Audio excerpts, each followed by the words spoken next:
Sir, ಇವತ್ತು ಮಾಗಡಿ ರಂಗನಾಥ ಸ್ವಾಮಿ ದನಗಳ ಜಾತ್ರೆ ನಡೀತಾ ಇದೆ.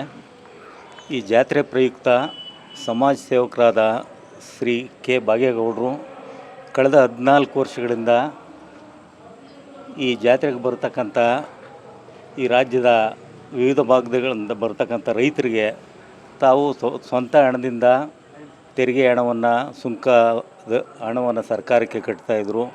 ಮತ್ತು ಇಲ್ಲಿ ಏನು ಜಾತ್ರಾ ಕಮಿಟಿ ಮತ್ತು ತಾಲೂಕು ಆಡಳಿತ ರೈತರಿಗೆ ನೀರನ್ನ ಒದಗಿಸುವಲ್ಲಿ ಸಾಕಷ್ಟು ತೊಂದರೆ ಅನುಭವಿಸ್ತಾ ಇದ್ದಂಥದ್ದು ಕಂಡಂಥ ಭಾಗೇಗೌಡರು ತಮ್ಮ ಸ್ವಂತ ಖರ್ಚಿನಿಂದ ಸುಮಾರು 14 ವರ್ಷಗಳಿಂದಲೂ ಕೂಡ ಖಾಸಗಿ ಟ್ಯಾಂಕರ್ಗಳ ಮುಖಾಂತರ ರೈತರ ರಾಸುಗಳಿಗೆ ನೀರನ್ನು ಒದಗಿಸ್ತಾ ಬಂದಿದ್ದಾರೆ. ಈ ಬಾರಿ ಕೂಡ ಸರ್ಕಾರ ಉಚಿತವಾಗಿ ದನಗಳ ಸುಂಕವನ್ನು ವಸೂಲಿ ಮಾಡಬಾರ್ದು, ಉಚಿತವಾಗಿ ರೈತರಿಗೆ ಅನುಕೂಲ ಮಾಡಿಕೊಡ್ಬೇಕು ಅಂತ ಹೇಳಿರೋದ್ರಿಂದ ಇವತ್ತು ಕೂಡ ಸುಮಾರು 10 ಟ್ಯಾಂಕ್ಗಳಲ್ಲಿ ಉಚಿತವಾಗಿ ನೀರನ್ನು ಭಾಗೇಗೌಡರು ಈ ಭಾಗದ ರೈತರಿಗೆ ಕೊಡ್ತಾಯಿದ್ದಾರೆ. ಇಲ್ಲಿ ಬರ್ತಕ್ಕಂಥ ವ್ಯಾಪಾರಸ್ಥರು ತೆಲಂಗಾಣ, ಆಂಧ್ರ ಪ್ರದೇಶ, ತಮಿಳುನಾಡು ಮತ್ತು ಮಹಾರಾಷ್ಟ್ರ ಭಾಗಗಳಿಂದ ಬರ್ತಕ್ಕಂಥವರು ಅವರೆಲ್ಲ ಕೇಳ್ತಾಯಿದ್ರು. ನಿನ್ನೆ ನಾನು ಜಾತ್ರೆನಲ್ಲಿ ಹೋದಾಗ, ಯಾರು ಈ ಭಾಗೇಗೌಡರು ಪ್ರತಿ ವರ್ಷ ಇಷ್ಟೊಂದು ಸಮಾಜ ಸೇವೆ ಮಾಡ್ತಾವ್ರೆ, ನಾವು ಎಲ್ಲ ಜಾತ್ರೆಗಳಿಗೂ ಹೋಗ್ತೀವಿ, ಈ ಥರ ಸೇವೆ ಮಾಡೋವಂಥ ಸಮಾಜ ಸೇವಕರಿಲ್ಲ ಅಂತ. ಅದು ಅತ್ಯಂತ ನಮಗೆ ಶ್ಲಾಘನೀಯವಾದ ಮಾತು ಅನ್ನಿಸ್ತು. ಭಾಗೇಗೌಡರು ಇಲ್ಲಿ ಚುನಾಯಿತ ಪ್ರತಿನಿಧಿಗಳಲ್ಲ, ಯಾವತ್ತೂ ಇಲ್ಲಿ ಚುನಾವಣೆಗೆ ನಿಲ್ಲುವಂಥ ಆಸೆ ಪಟ್ಟವರಲ್ಲ. ಆದರೂ ಹುಟ್ಟೂರಿನ ಒಂದು ಕೃತಜ್ಞತೆಗಾಗಿ ವರ್ಷಕ್ಕೊಮ್ಮೆ ನಡೆಯುವಂಥ ರಂಗನಾಥ ಸ್ವಾಮಿ ಜಾತ್ರೆಯಲ್ಲಿ ತಮ್ಮದೇ ಆದಂಥ ಸೇವೆಯನ್ನು ಇದುವರೆಗೂ ಮಾಡ್ತಾ ಬಂದಿದ್ದಾರೆ. ಮುಂದುವರೆದು ನಾನು ಸನ್ಮಾನ್ಯ ಶ್ರೀ ಭಾಗೇಗೌಡರಲ್ಲಿ ಒಂದು ವಿನಂತಿಯನ್ನು ಮಾಡ್ತೇನೆ.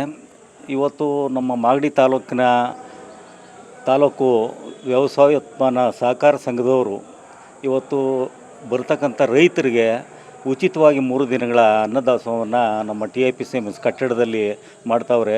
ಅದು ಅತ್ಯಂತ ಸ್ವಾಗತಾರ್ಹವಾದಂಥ ವಿಚಾರ. ಅದು ಹೊಸಪೇಟೆ ಸರ್ಕಲ್ನಲ್ಲಿದೆ. ಹೆಚ್ಚು ದನಗಳು ಸೇರ್ತಕ್ಕಂಥ ಜಾಗ NES ಸರ್ಕಲ್ಲು ಮತ್ತು ಈ ಸುತ್ತಮುತ್ತ ಇರತಕ್ಕಂಥದ್ದು. ನಾನು ಭಾಗೇಗೌಡರಲ್ಲಿ ವಿನಂತಿಯನ್ನು ಮಾಡ್ತೀನಿ, ಮುಂದಿನ ಜಾತ್ರಾ ಸಮಯದಲ್ಲಿ 3 ದಿನ ಯುಗಾದಿ ಹಬ್ಬ ಕಳೆದ 3 ದಿನ NES ಸರ್ಕಲ್ನಲ್ಲಿ ರೈತರಿಗೆ ಅವರು ಉಚಿತ ಅನ್ನದಾಸೋಹವನ್ನು ಮಾಡುವಂಥ ವ್ಯವಸ್ಥೆಯನ್ನು, ಅದಕ್ಕೆ ಬೇಕಾದ ತಯಾರಿಯನ್ನು ಈಗಲೇ ಮಾಡ್ಕೋಬೇಕು ಅಂತ ನಾನು ತಾಲೂಕಿನ ಈ ಜಾತ್ರೆಗೆ ಬರೋವಂಥ ಎಲ್ಲ ರೈತರ ಪರವಾಗಿ ಅವರಲ್ಲಿ ಅತ್ಯಂತ ವಿನಯಪೂರ್ವಕವಾಗಿ ವಿನಂತಿಯನ್ನು ಮಾಡ್ತೇನೆ. ಮತ್ತು ಶ್ರೀ ರಂಗನಾಥ ಸ್ವಾಮಿ ಭಾಗೇಗೌಡರು ಮತ್ತು ಅವರ ಕುಟುಂಬದ ವರ್ಗದವರಿಗೆ ಆರೋಗ್ಯ, ಐಶ್ವರ್ಯ ಮತ್ತು ಆಯುಸ್ಸನ್ನು ಕೊಟ್ಟು ಕಾಪಾಡಲಿ ಅಂತ ಈ ಮೂಲಕ ತಾಲೂಕಿನ ಎಲ್ಲ ಜನತೆಯ ಪರವಾಗಿ ಬೇಡ್ಕೊಳ್ತಾ ನನ್ನ ಮಾತನ್ನು ಮುಗಿಸ್ತೀನಿ. ನಮಸ್ಕಾರ. ಆಗರ್ಭ ಶ್ರೀಮಂತರು ಇಂಥ ಒಂದು ಜನರಿಗೆ ಉಪಯೋಗ ಆಗೋಂಥ ಕಾರ್ಯಕ್ರಮಗಳಲ್ಲಿ ಭಾಗವಹಿಸಿ ಹಣ ಕೊಡೋದು ಕಡಿಮೆ. ನಾವು ನೋಡಿದಾಗ ಭಾಗೇಗೌಡರು ನಿರಂತರವಾಗಿ ಕಳೆದ 20-25 ವರ್ಷಗಳಿಂದ ಯಾರಿಗೆ ಏನು ಬೇಕು ಅದನ್ನೆಲ್ಲ, ಯಾರಿಗೆ ತುಂಬ ಕಠಿಣ ಪರಿಸ್ಥಿತಿ ಇರ್ತಾರೆ ಅಂಥವ್ರಿಗೆ ವೈಯಕ್ತಿಕವಾಗೂ ಸಹಾಯ ಮಾಡ್ತಾಯಿದ್ದಾರೆ. ಈಗ ಕುಡಿಯೋಕ್ಕೆ ರಾಸುಗಳಿಗೆ 10 ಟ್ಯಾಂಕರ್ ನೀರು ಬಿಟ್ಟಿದ್ದಾರೆ. ಈಗ ಜಯರಾಮ್ ಅವರು ಹೇಳಿದಾಗೆ ಅನ್ನದಾಸೋಹ ಕೂಡ ಅವರು ಪ್ರಾರಂಭ ಮಾಡೋಕ್ಕೆ ಹೊರಟಿದ್ದಾರೆ. ಇವರು ನಮ್ಮ ತಾಲೂಕಿನ ಒಂದು ಒಳ್ಳೆಯ ವ್ಯಕ್ತಿ. ಇವ್ರನ್ನ ಈ ತಾಲೂಕು ಪಡೆದಿರೋದಕ್ಕೆ ನಾವೆಲ್ಲ ಹೆಮ್ಮೆ ಪಡಬೇಕು.